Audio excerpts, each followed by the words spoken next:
ఈ ప్రాబ్లం మనకి పీఓస్లో ఇచ్చారు ఐబీపీఎస్లోనే. సో ఇక్కడ చూడండి మనకి యావరేజ్ వెయిట్ ఆఫ్ 24 బాయ్స్ అలాగే 6 girls in a class 40 kgs అన్నారు.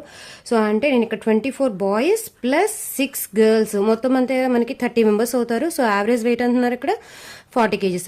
If the weight of all the girls excluded, the average weight is class is reduced by the 40 kgs. Okay, girls ని exclude చేస్తే అంటే only boys ఉండాలి. అంటే 24 boys కి average by 24 వేస్తున్నాను.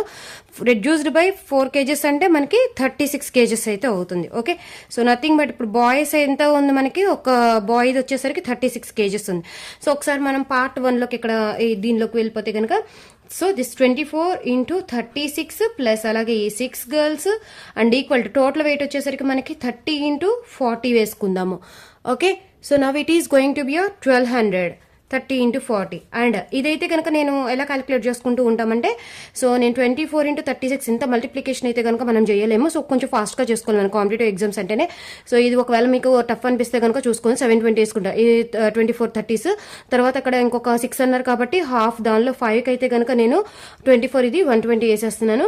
And next ఇంకా ఒక పార్ట్ అంటే 6 24 6 ఓన్లీ 1 టైం కాబట్టి సో 24 అవుతుంది. మొత్తం వచ్చేసరికి నాకు ఇక్కడ 864 అనమాట. సో అంటే ఇది కొంచెం మనం అలవాట్ల ఈజీగా అయిపోతుంది. మరి అది మీరు ఎలా క్యాలిక్యులేట్ చేసుకున్నారని మీ ఇష్టం. Okay, so 6G equal to this 1200 and అలాగే minus this 864. So which is equal to 1200లో నుంచి నాకు 900 నేను రౌండ్ ఫిగర్ చేసేసుకుంటున్నాను. 900 మైనస్ చేస్తే 300 ఉంది, ఇంకా బ్యాలెన్స్ వచ్చేసరికి 36. So 336. So G equal to 336 by 6.